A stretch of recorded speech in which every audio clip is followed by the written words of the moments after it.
The Secrets of Doctor Who is brought to you by the Star Quest Production Network and is made possible by our many generous supporters.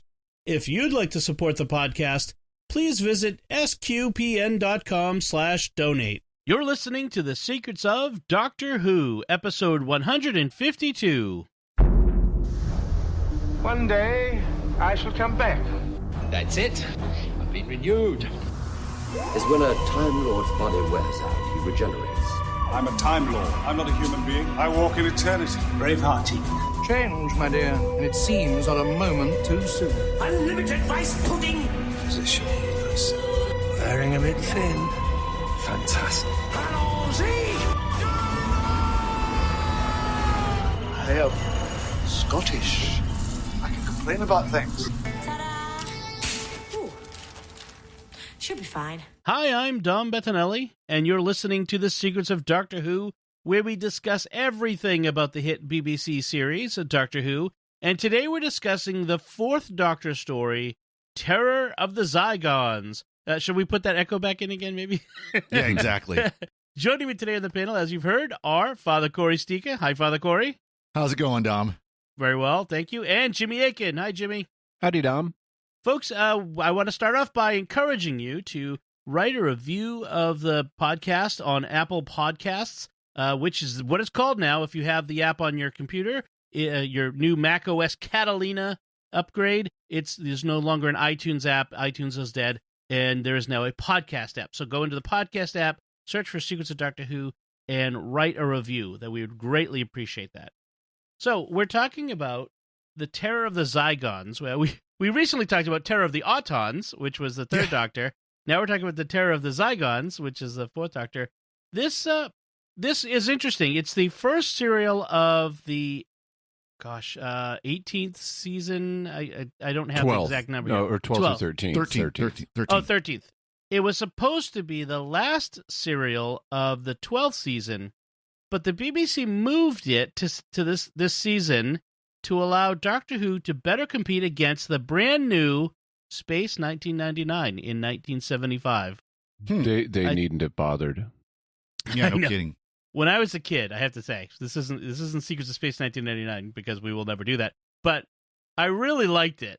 Because I was a kid who was about spaceships, and the Eagles that they flew, those were the most awesome thing, like at the time. This is pre-Star Wars, right? So Right. I kind of liked it, but it was really hard for me to watch because it was in syndication and the local stations didn't have it on at a consistent time, and I could never find it. And then as an adult, I went back to watch it after it came out on DVD, and it's like, wow, is this slow-paced? I mean, you may think classic era Doctor Who is slow-paced. Space 1999 is really slow-paced. It's almost unwatchable. It's of its era. Maybe we have an idea for a future podcast series, Secrets of Obscure Science Fiction TV Shows that only lasted a season, maybe. We could do an episode of Secrets of Movies and TV Shows just on Space 1999, but we'll see. We'll see. There were a lot of one-season sci-fi shows, especially back in the 70s, like Quark, Logan's Run, all kinds of things. The Man from Atlantis. What was the one with some that shouldn't have been? Some that shouldn't have been only one season. Thanks, Fox, for Firefly. Oh, yeah. Well, Firefly, but I'm thinking of old ones like The Phoenix and stuff like that. What was the one with the RV in the future post-apocalyptic world? Oh, that's Arc 2. I believe that actually lasted 2 seasons. Oh yes, there's some very we're way off base here. Let's get back to Doctor Who. All right, so this serial features the departure of Harry Sullivan as a companion. He was the Doctor's companion throughout the fourth Doctor's first season. And it's such a mistake for them to lose Harry because he's such a great character. The chemistry with him and the Doctor and Sarah Jane is awesome. The fact that the reason they're letting him go is because they had anticipated an older Doctor. They wanted Harry to be the Ian Action Man Riker function, and they didn't need him for physical purposes when they cast a younger Tom Baker as a Doctor. But the dynamic is still so good that they should have kept him. Well, right. And the fact that this was supposed to be the end of season 12 explains why Harry showed up for one serial in season 13. Right. Well, the other thing that it also explains, if it were the end of season 12, is that this is the end of the inclusion of Unit as a regular appearance on Doctor Who, and especially of the Brigadier, who won't be back until 1983. So this is 1975. He'll be back in 1983 for Modern Undead. Is that that's not one I'm not familiar with. Modwin Undead, I believe. Modwin, okay. Yeah. All right, I might have mistyped that's a it. Peter Davison story. Yeah, a pretty good one. People steal Time Lord regeneration technology, and things do not go well from there. Okay. Well, that's certainly in our future of discussion. Yeah. Speaking of things in our future for discussions, this episode or this story is by Robert Banks Stewart, and he is one of the few people to play the Doctor. And he gets almost no credit for that, because there is an episode that's coming up for us, a really good one, called The Brain of Morbius. And Morbius is another Time Lord, and he is kind of a mad scientist, and he's a disembodied brain, actually, and he's got this weird body that's been made for him. And he and the Doctor engage in mental thumb wrestling, and on the screen, their faces appear as they are battling. And there's this, and Morbius starts to lose. And he says, "How far, Doctor? How long have you lived?" as the Doctor's previous incarnations are appearing on the screen. So we see first Tom Baker's face, then we see John Pertwee's face, then we see Patrick Troughton's face, then we see William Hartnell's face, then we see 8 more faces. And implying that there are 8 more, at least, incarnations before William Hartnell. And the plan had been to get famous actors to volunteer to come in and be the previous faces of the Doctor, but they couldn't get any famous actors to volunteer. So they ended up being, the faces were played by members of the production crew, including one of them is Robert Banks Smith, the author of Terror of the Zygons. Also, Robert Holmes, one of our favorite scriptwriters, is one of the faces, and so is Philip Hinchcliffe, the producer of this era of Doctor Who.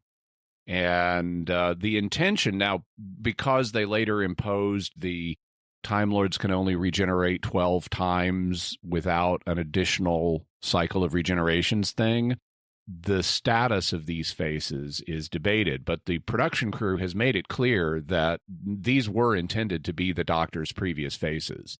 And so there are different theories about how to fit them in. But based on the intention of the production crew, I'm saying they're back there in somewhere in the Doctor's past, and so the author of Terror of the Zygons has played the Doctor, even if it was just for a second.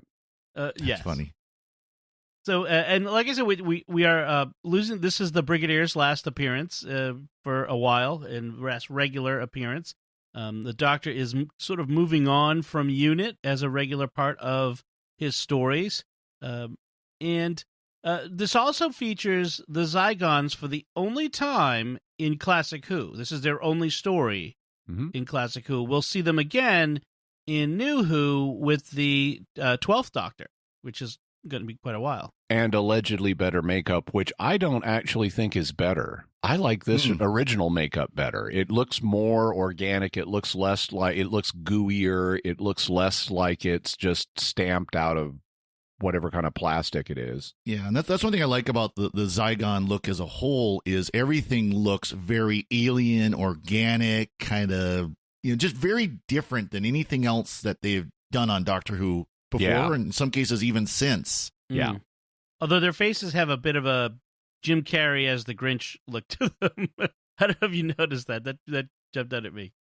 They do, but I still think I like this better. One reason I like it better is if, they've got these little suction cups all over them. Mm-hmm. In this version, the suction cups clearly are not simply stamped out of a single piece of the plastic material. They are like glued on, and so they're frequently made of a different material that's like translucent. And so they have the opaque body molding with different kinds of suckers stuck on them. And that looks more like real biology to me than what we get later.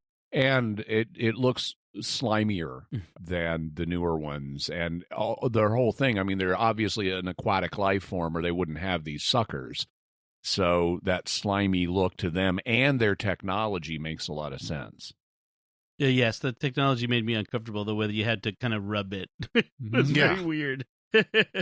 So let's get into the story itself. So the premise is it takes place in Scotland, although I have to point out that none of this was actually filmed in Scotland. It was filmed in England. I was wondering about that. Yeah. Areas of Sussex and in some other places were listed as the locations. We start with an oil platform in the North Sea. The radio man has a Scottish accent. He's on the radio, but in case you didn't catch that, he's also asking someone to send haggis on the next supply boat. Yeah. Every Scotsman eats haggis on a regular basis. Anyway, I have eaten haggis. Oh, yes. I'd love to try it. I don't know how it would be, but... It's oddly nutty flavored. It has a kind of nutty flavor. It's got to be the oats, yeah. By the way, North Sea oil was a big thing in the 70s. This was a big topical thing. Mm-hmm. Right. Post OPEC oil embargo, this was going to be the way we freed ourselves from dependence on oil. So, yes, it was very topical, and that's why it's here. This is the contemporary equivalent of fracking. Yep. Yeah. Okay, good. That's actually a really good comparison, yes. So the rig has some sort of mishap and sinks. So we get this big thing. And then we have the Doctor, Harry, and Susan show up. They've responded to a message from the Brigadier calling them to Scotland, to help out. When we first see him, the Doctor's wearing a tam o' shanter hat.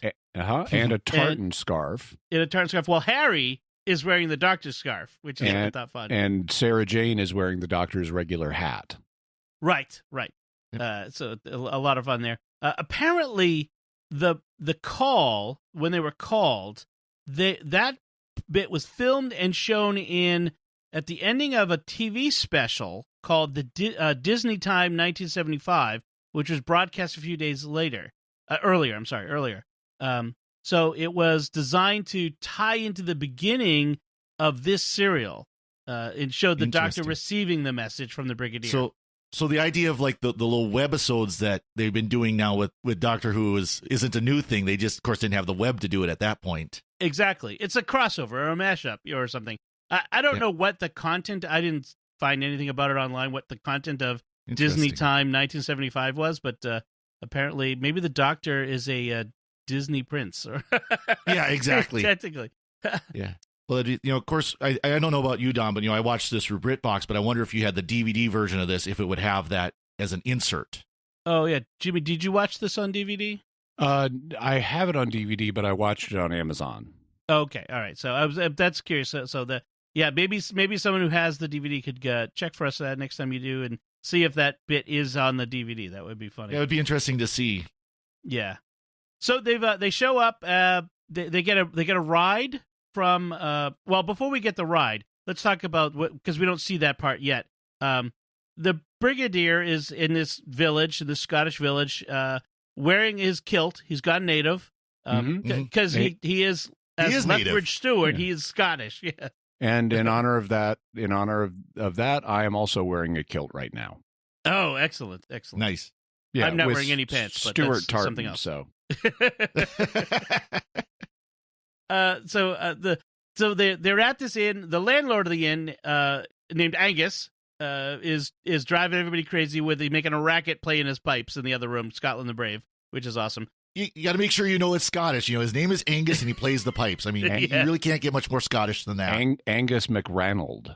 Yeah. Yes. I like how the Brigadier is like chill about the pipes. Oh yes. It's driving the other guy nuts, and the Brigadier is like, well, as long as we're in this pub, I can't really stop the landlord if he wants to practice his pipes right now. Yes. So the chief oilman, this guy named Huckle, a Canadian, is upset. He's lost 3 oil rigs so far, and meanwhile, the local aristocracy, the Duke of Forgill, who's the local landowner, he doesn't like the oil business, and the oil rigs, we find out, all collapsed at night after having weird radio broadcasts kind of cut off their contact with the mainland. So that's the premise there. I was trying to figure out Mr. Hunkle's accent. Of course, obviously a British actor, because one point he sounded Canadian, one point he sounded Texan, one point he sounded Midwestern U.S. So actually, the actor is Canadian. Yeah, I know. I looked it up, but he actually was Canadian. Yeah, but I have in my notes, is Huckle meant to be an American? Because his accent is all over the map. And every once in a while he slipped into kind of a southern Texas drawl, and then he threw in a couple A's. That was my theory, is that he's meant to be Texan because of the oil industry. Yep. Okay. So but Hibernian Oil is the name of the oil company, which is a lot of fun. So then we find out that Angus, the innkeeper, is said to have the second sight because he's the seventh son of the seventh son of a seventh son, which as apparently gives you second sight is like ESP, right? Yeah, basically, yeah, premonitions and stuff like that. And that is the legend. The seventh son of a seventh son is going to have second sight. Okay. Why it's not seventh sight, I don't know, but that's the legend. Yeah. And then he and Sarah talk about how odd the Duke of Forgill is, and Angus tells them that there are evil spirits on Tulloch Moor. I do have to point out, by the way, the geography of that they lay out here. Tulloch Moor, the Devil's Punch Bowl is a little loch nearby by the ocean. That Loch Ness is nearby. None of this is real. Like, there's no village Tulloch near Loch Ness. I looked it all up, and it's So Loch Ness is not real. Wow. There's this whole monster mystery. It's all a hoax. It's all a hoax. Yes. There is no Loch Ness. Wow. No. Loch Ness is real. There is a village of Tulloch, which is a long ways away, but none of the geography of how things are laid out is real. So while Sarah and Angus are talking, we then see that they're being spied upon by some alien, the Zygons. Yeah, they have goopy Zygon biological spy cam. Yes, which is implanted in the eyeball of the deer head on the wall, which at one point plops, like moves down out of place or something, like the deer's eye. One thing I love though this opening part is where Sarah and Harry and the doctor first come in, and the doctor is just miffed. He's upset about being called out of time and space, but Sarah is just absolutely loving it. She's just in total mirth, and just it's great to see you, Brigadier, though I didn't expect to see you in a kilt. Yes.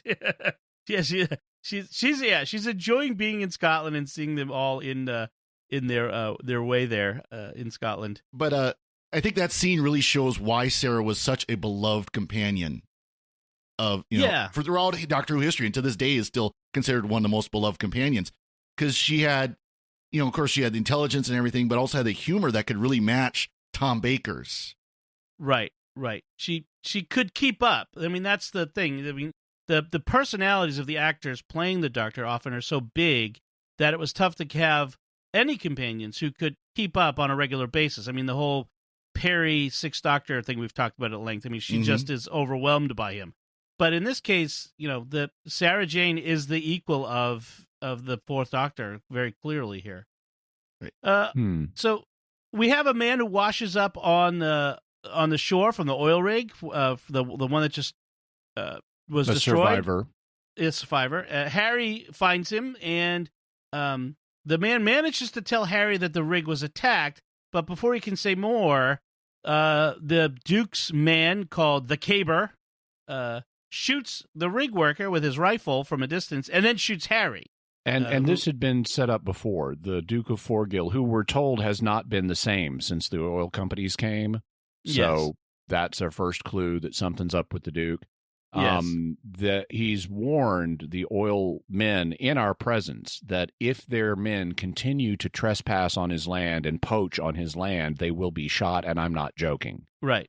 He says if my ghillie catches them, then they will be shot, and I'm not kidding. So the ostensible cover for the survivor and Harry being shot is the gameskeeper, Caber, and we're later told it's not his real name, it's a nickname because he's a master at the Highland Games where you have caber tossing. It's like a big pole. Telephone pole. that you toss. And this is a big, tall guy, so Caber. And he's the gameskeeper, and so he apparently is, we're meant to think that he assumes that the survivor and Harry are poachers. And so they're trespassing, they're poaching, he shoots them. How that's not murder in British society, I'm not entirely clear. Right. But there is an on-screen explanation for why this is. So we're not immediately to leap to the conclusion that the caber is actually a Zygon taking human form. Right. Spoilers. So, meanwhile, the Zygons start some kind of machine on their spaceship, which sends out that high-pitched beeping noise that summons a creature from the ocean to attack another rig. This is the Loch Ness monster. It turns out is, and we'll get a little more explanation from them in a bit, is a Zygon creature. It's from their planet. The Doctor, recovers some of the wreckage, and he sees this huge hole in it as a bite marks from massive teeth, and concludes that a sea monster of immense size and power is responsible. He uses plaster of Paris, just like in Forbidden Planet. Yes. So very nice. Harry he's actually in the sick bay of the oil company. So he's not at a hospital. He's at the oil company's medical facility, and he starts to recover. But when he does, he and Sarah are attacked by a Zygon. Who turns out it's the Zygons are able to take the shape of human beings that they've captured. And so the creepy nurse Nurse Ratchet. I was going to say Nurse exactly. Ratchet from what was the name of One that movie? Flew Over the Cuckoo's Nest. Yes, she's totally a Nurse Ratchet character. She's a secret Zygon. So the Doctor rushes over to the sick bay and finds that Sarah is locked in the decompression chamber. So as he goes in, Sister Lamont, I say Lamont because that's what it looks like, but Lamont, the nurse, is a Zygon. So she locks them both in and turns the decompression on, sucks all the air out. And the Doctor has to hypnotize Sarah into a catatonic state so that she can survive. And he puts himself in this state also. And this is really neat to see the Doctor doing a master for us. Only in the purposes of good. So right. And they'll eventually be found by Benton. Is he still a sergeant at this point? I think Sergeant Benton. Yeah, I believe so. Okay, you can keep calling him Mr. Benton, which to me is what you call an officer, but maybe British is different. So Harry, meanwhile, is taken by the Zygons back to their spaceship for the purposes of putting him in one of these chambers so they can take his form and duplicate him. Now the Zygon Broton. By the way, when Benton finds the Doctor and Sarah, he just instantly opens the door of the decompression chamber. Where he has to turn it off, doesn't he? He doesn't. What he doesn't do is gradually bring the pressure back up to normal, which is what you're supposed to do in a decompression chamber, because that's its purpose, to keep people from getting the bends. And so he just very quickly opens the door, and I can excuse it for the Doctor because he's an alien, but I'm going, Sarah Jane has not had a chance to recompress. Right. But they have kind of what I can interpret as a fig leaf for that, because Benton goes to wake Sarah Jane out of her trance, and the Doctor is like, no, the spell must be broken properly or it could be fatal. And then he wakes her up, and it's like, okay, so I can headcanon that as they're acknowledging she didn't recompress and she's been in this special trance, but you have to get her out of it specially.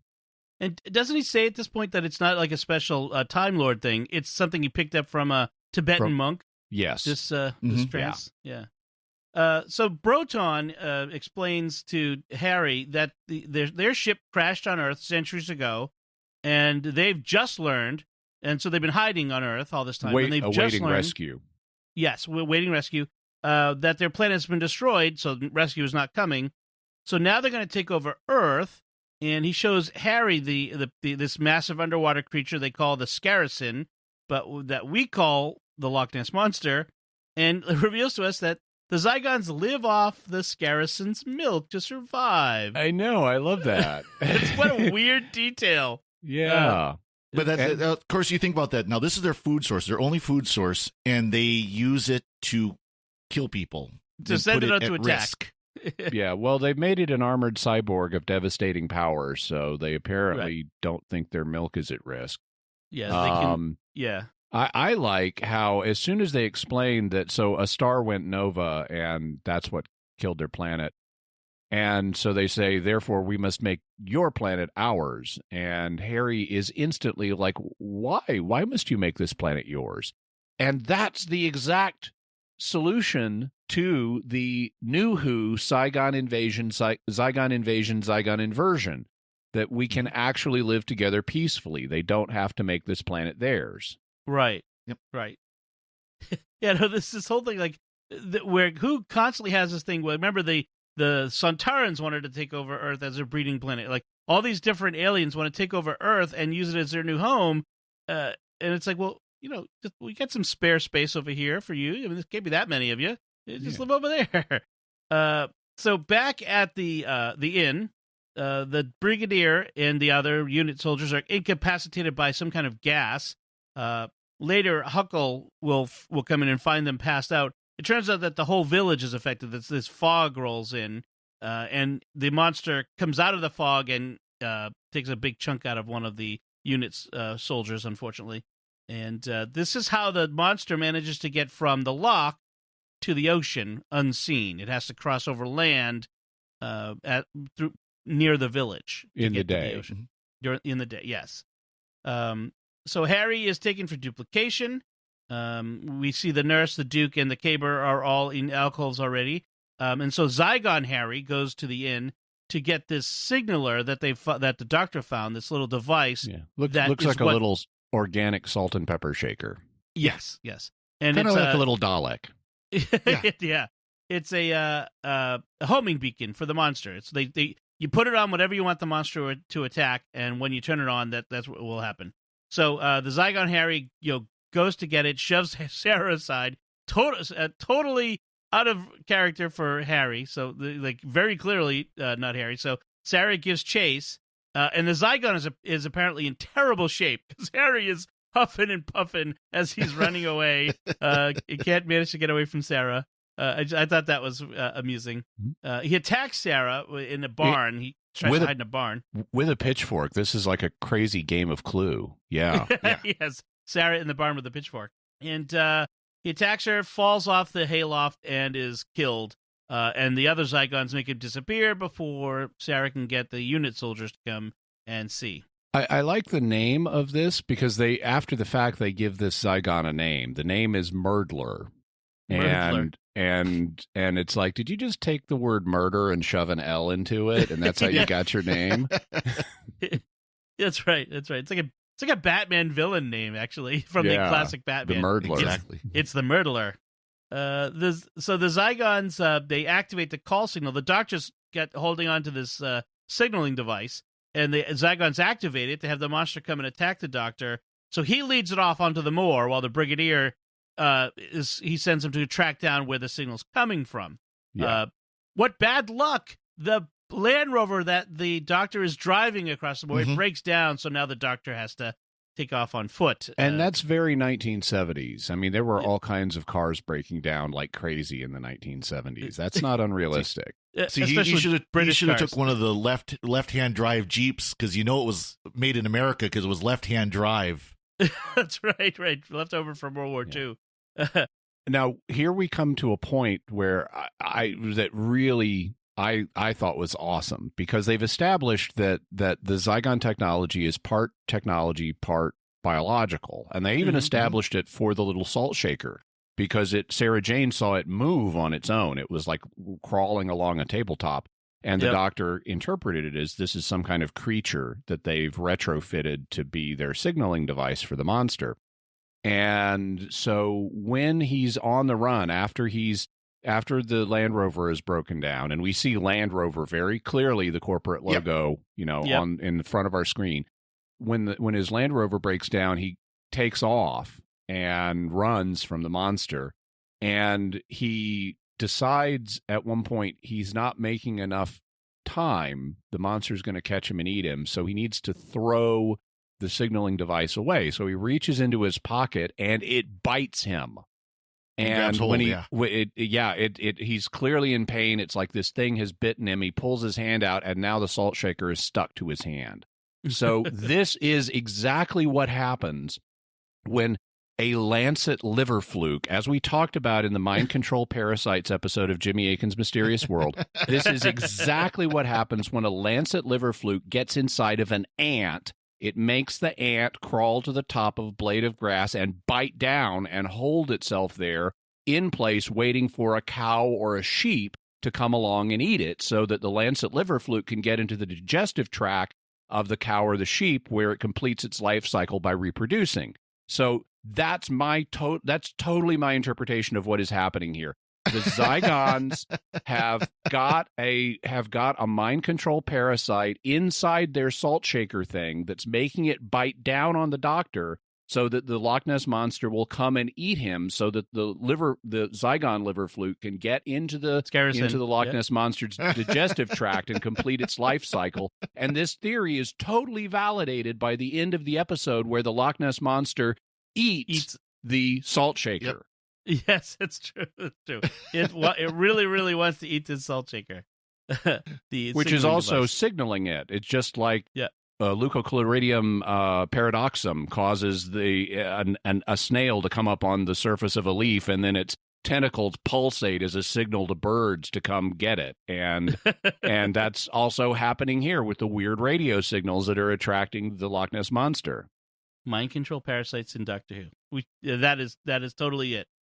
So Harry revives on board the alien spaceship, the Zygon spaceship, and manages to sneak out into the control room and saves the Doctor by messing with the Zygon controls, such as grabbing stuff at random and starts twisting the bits. It's just very weird. When in doubt, push buttons at random. Yes, exactly. And so the Zygons lose visual contact with the Doctor and just assume he's dead. Like, why would you assume that? I get it. That's the classic big trope, monster. though, is, we no longer see him. He must be dead. Right, yeah, I guess. Or the human just unplugged the monitor. Right.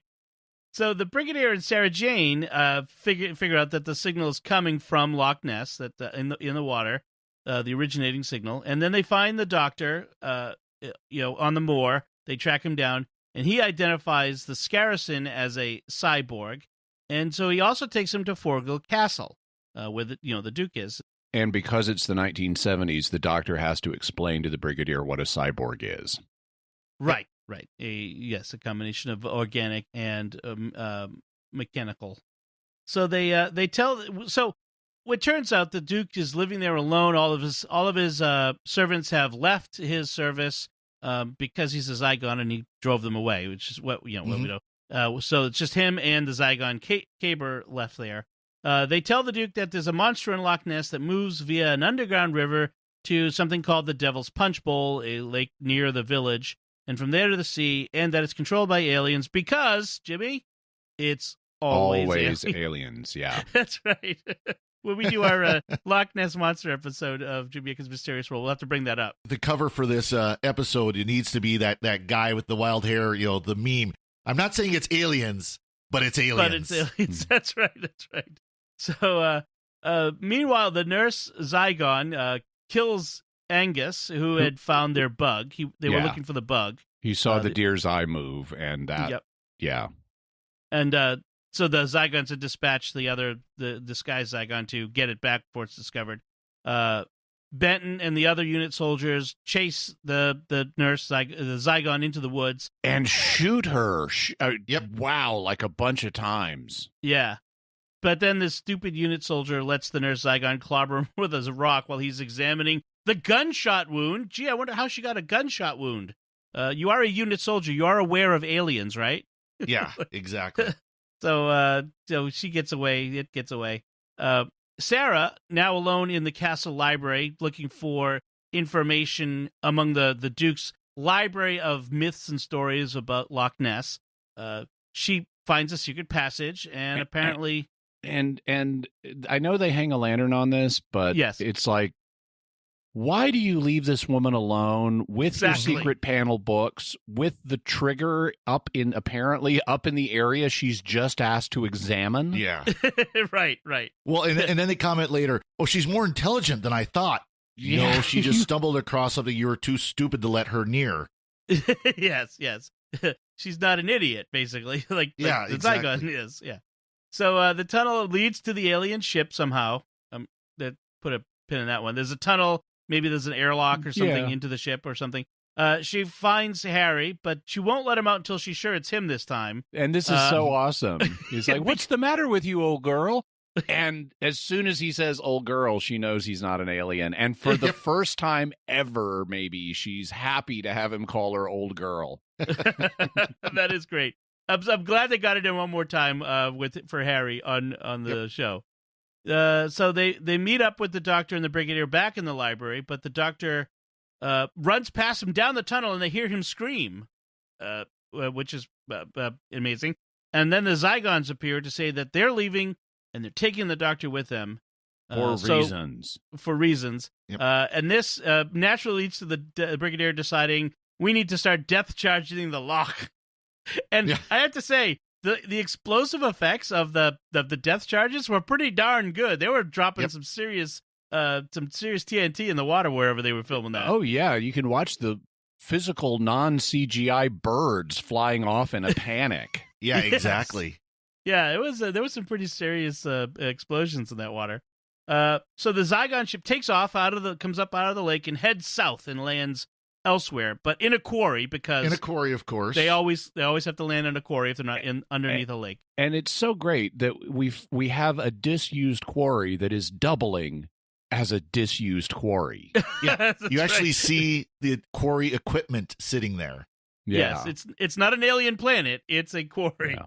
So, By the way, during this sequence of events, we get an explanation for why the oil rig attacks, because I'd been wondering that. And the Broton, the Zygon leader, explains that they were a test of strength for the monster to see could it do something that powerful. And now that they're convinced it can, they're going to use it for their big mission, which is what's going to make them masters of the planet. Because you might wonder, okay, if you're going to become masters of the planet by destroying oil rigs one at a time, it's going to be a while. yeah, right. But apparently they are like the most patient alien race ever. They've been waiting for pickup for centuries. So maybe that would be okay by them if it takes 4 centuries for them to destroy our global energy supply and bring us to our knees. Also, and this pertains to the unit dating controversy. Does this happen in the 70s or the 80s? When the Brigadier is talking to his superiors, he gets a call from the Prime Minister, and pronoun usage indicates the Prime Minister is a woman. Yep. Well, Margaret Thatcher did not become Prime Minister. She was England's first Prime Minister, the UK's first Prime Minister, female Prime Minister, and she didn't become Prime Minister until 1979.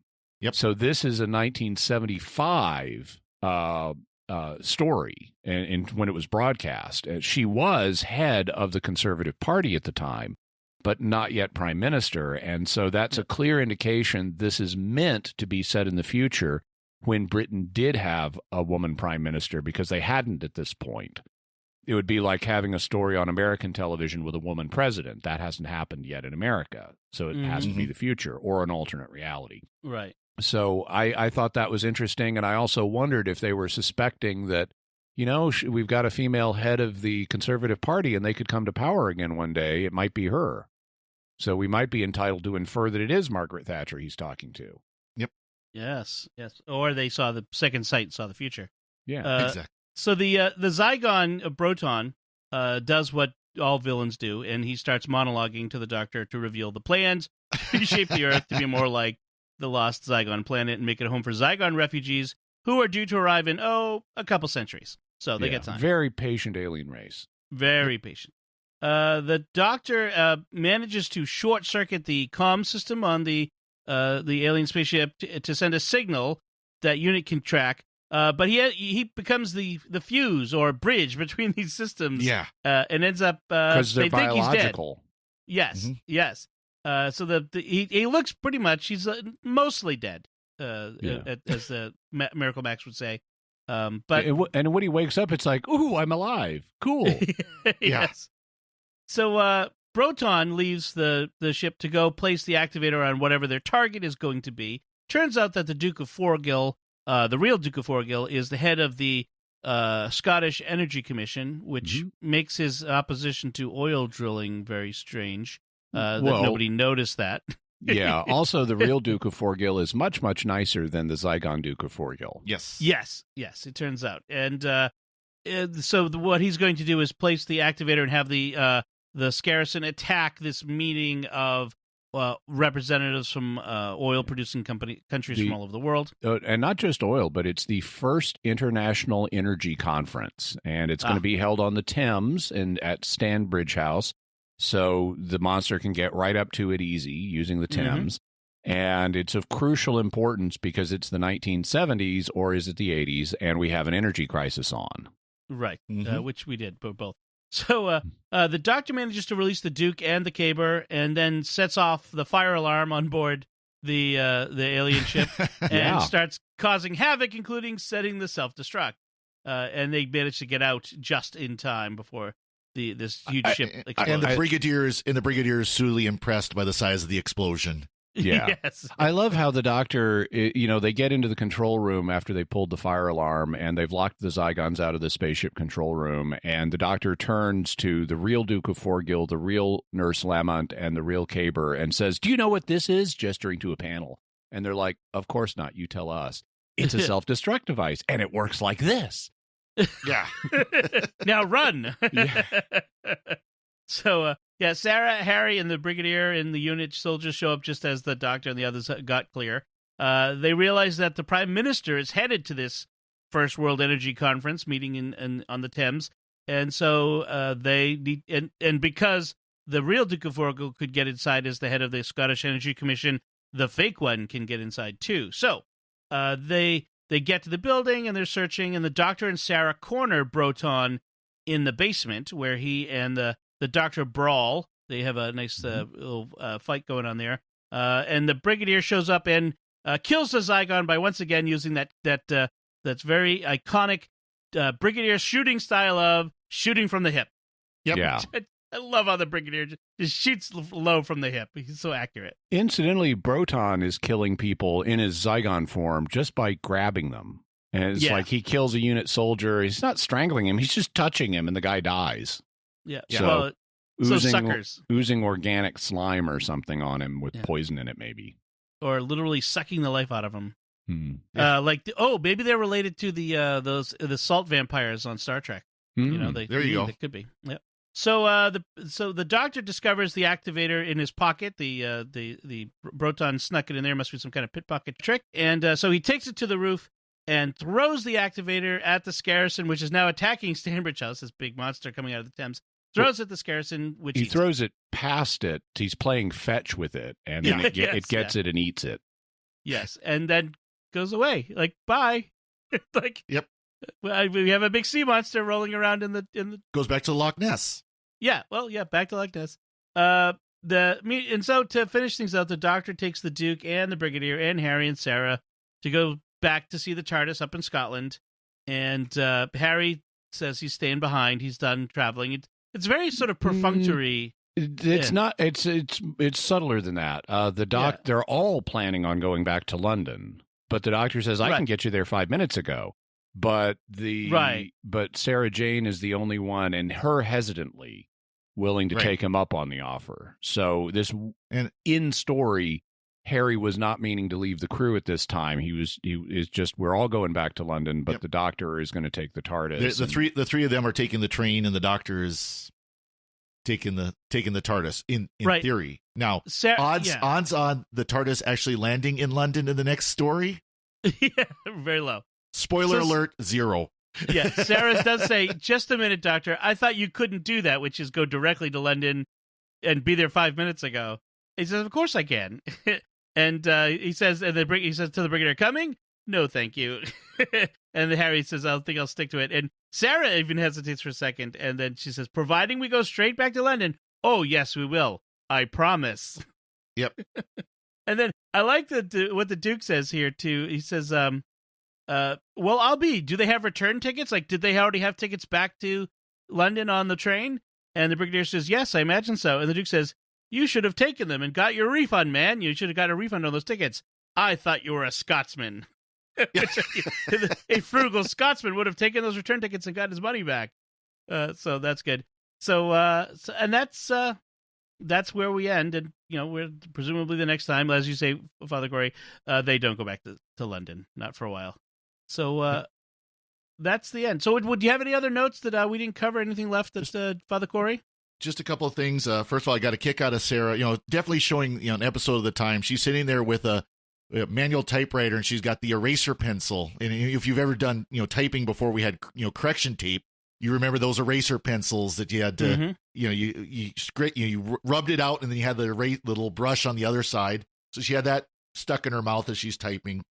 This isn't the only time that we see the Loch Ness Monster in Classic Who. There's an upcoming Sixth Doctor episode called Time Lash that has a different explanation of an earlier Loch Ness Monster. So that's something to look forward to, except the episode is not worth looking forward to, trust me. Sarah Jane Smith mentions meeting the Loch Ness Monster in School Reunion, the episode where she's the 10th Doctor episode where she's and Rose are going at it, who's had the best adventures with the Doctor, and she mentions meeting the Loch Ness Monster, so we're obviously referring to this. I did look up while we were talking, the reason why Benton is being called Mr. Benton, not Sergeant. He has been promoted to Warrant Officer, which that is the proper title for a warrant officer, is Mr.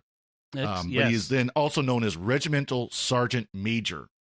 So a little bit of confusion there. Yeah. And then I love the pun the Doctor throws in when they discover the bugs have been taken from the mount. And he points to the eye and says, "This is where it was hidden, you see," as he's pointing to the eyes. Yeah, right. The eyes that are missing. All right, thank you. And, Jimmy, do you have any last thoughts? So if I was ever trapped in a decompression chamber that was decompressing, my first thought would be, let's stop up the vent and preserve the air that is in here. But they didn't think of that, apparently. Yeah. They didn't even try.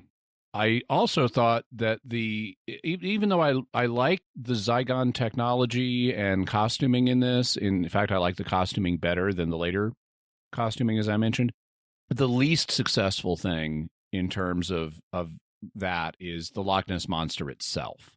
We never get a full body shot of the thing because what they have is not that successful, and it would be worse if they gave us a full body shot. It's clearly a stop motion animation figure. Yeah, it is. It is kind of reminiscent of Ray Harryhausen's stop motion, but it's not. It's the least successful thing is the creature design. But I did like the fact they were trying. Mm-hmm. Because if you look at the Loch Ness Monster, not only does it have articulate jaws so it can open and close its mouth, it also has articulate eyes so it can look in different directions and it can move its eyes in its skull. And that shows that even though they didn't have the budget to do this really great, it's not as great as Ray Harryhausen, even though it does feel like Ray Harryhausen, they are trying with the budget they have to do as good as they could, because they could have just had a puppet head and left it at that, like a Drashig, and they didn't. Yeah, even as sort of cheesy as that effect was, I really liked this episode. I loved the pacing; it was good pacing.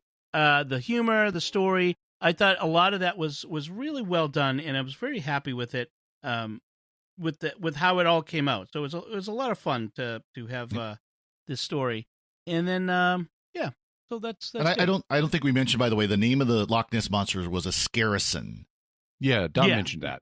Oh, you did? Okay, I missed it. Which is oddly similar to the word Saracen, which was a word that has resonance in British history because it was the word that was used for the people the Crusaders were fighting. Yes. Those were the Saracens, and so they've changed it to Scaracin. And Saracen, as a result of the Crusades, has tended to have a negative connotation.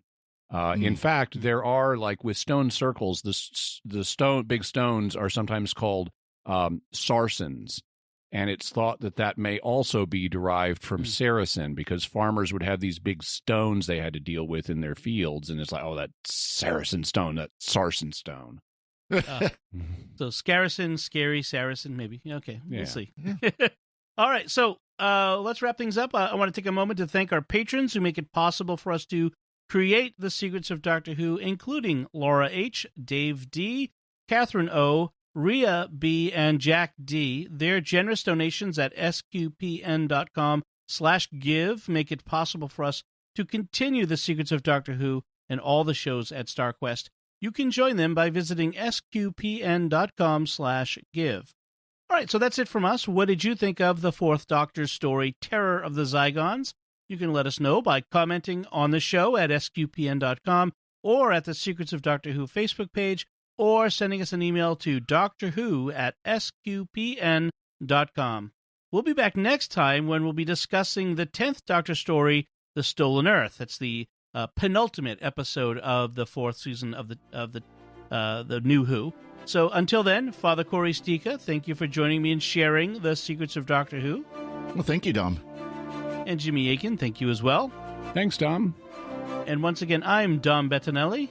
Thank you for listening to The Secrets of Doctor Who on StarQuest. And remember, you can't rule a world in hiding. You've got to come out on the balcony sometimes and wave a tentacle, if you'll pardon the expression. Right. This is going to be fun.